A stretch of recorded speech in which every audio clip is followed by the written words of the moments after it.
Hi guys, and welcome to Rough Gear Review. Today we're going to have a look at the PTR 91. This comes from PTR Industries. It stands for Precision Target Rifle.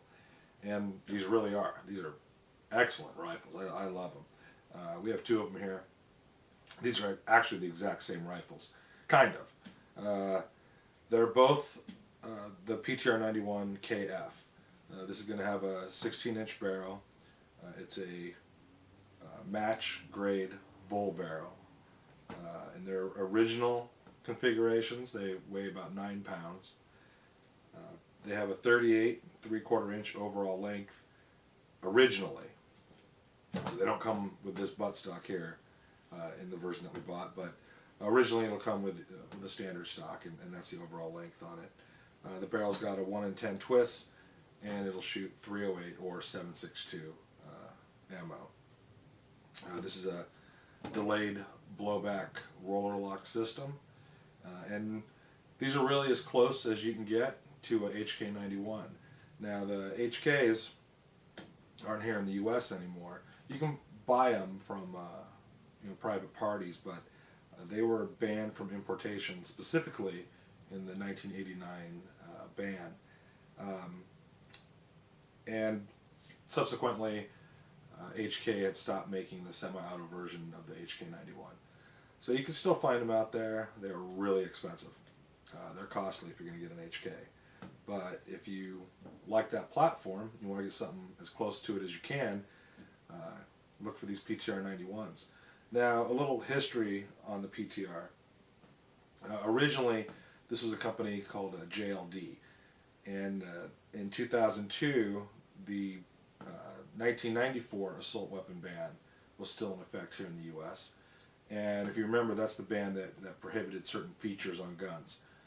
Mostly things like bayonet lugs and flash hiders, stuff that was pretty ridiculous. Didn't make any difference with the weapon. But JLD started producing ban-compliant rifles. In 2004, the ban expired, and they started making a wider range of weapons. Now, they made the guns, they were heavily reliant on surplus HK91 parts. So one good thing was that the HK91 and the PTR91 parts were interchangeable. But later on, in 2005, a new company that was formed called PTR Industries bought out JLD, and then they started to produce the weapons. Now, these two rifles we bought a couple of years apart from each other, and one interesting note on them. One of these is stamped Bristol, Connecticut, and the other one is Farmington, Connecticut. Now, the ones that say Bristol, Connecticut, that is at a point where PTR could manufacture all the parts for the weapon, all the machined parts. They didn't rely on any surplus parts at all.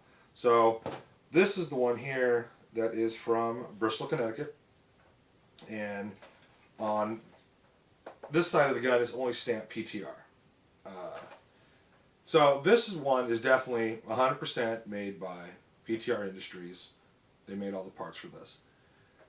This particular one, which again, these are the same models, it is stamped Farmington, Connecticut.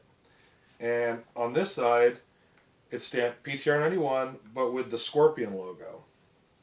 So I couldn't tell you 100% sure that this particular rifle isn't made out of some surplus parts. Could be all manufactured by PTR. Might be some surplus parts in it. I don't really know, and I haven't actually contacted them or really looked into it to find out. The serial numbers on the two guns are about 200 numbers off. So this is an older version than this one by 200 weapons. So not, like I said, not 100% sure if this is 100% PTR parts or surplus and PTR, but this one coming out of Bristol, Connecticut is definitely 100% PTR. Now, as far as that, both guns we've had, like I said, for quite a long time, and I would probably guess somewhere in the range of 1,500 to 2,000 rounds have gone through both of these. probably a little higher on this one. This is probably the one around 2,000 rounds. This is somewhere around probably 1,300 rounds in this one. Only because I like this configuration and it's a lot more fun to go out and shoot. This one kind of does some long range stuff with it, but like I said, both guns are really accurate, and we haven't had any problems with them at all. Couple of things I've heard and read. A lot of times people say that they're picky with the ammunition that you use. Now, granted, I don't use any Wolf or steel case stuff. I don't use that in any of my guns. That's just kind of my rule of thumb. But I haven't had any problem with either of these. Using surplus or brand new, even reloads I've used in them. All brass case stuff, but I haven't had a problem with them feeding anything. So I'm not sure exactly what ammo people are using where they're having a problem because they say the tolerances on the guns are so tight. I haven't had an issue. It's fed everything that I've thrown through it, so I've been happy with that.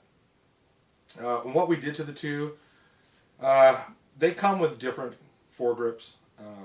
They're the round aluminum ones. You can put rails on the sides of them.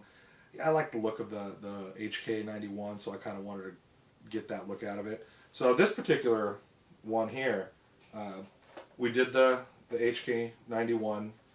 This is actually an original foregrip for that gun. It's a vented one because I needed a way to mount a light and a pressure pad on it, and I was able to use the rails to do not the rails, but the vents to do that. And also I put a collapsible stock on this, which I love. And it's still perfectly legal. Even here in California, it's still just over the 30 inches. Because here in California they measure from the shortest configurable shooting position.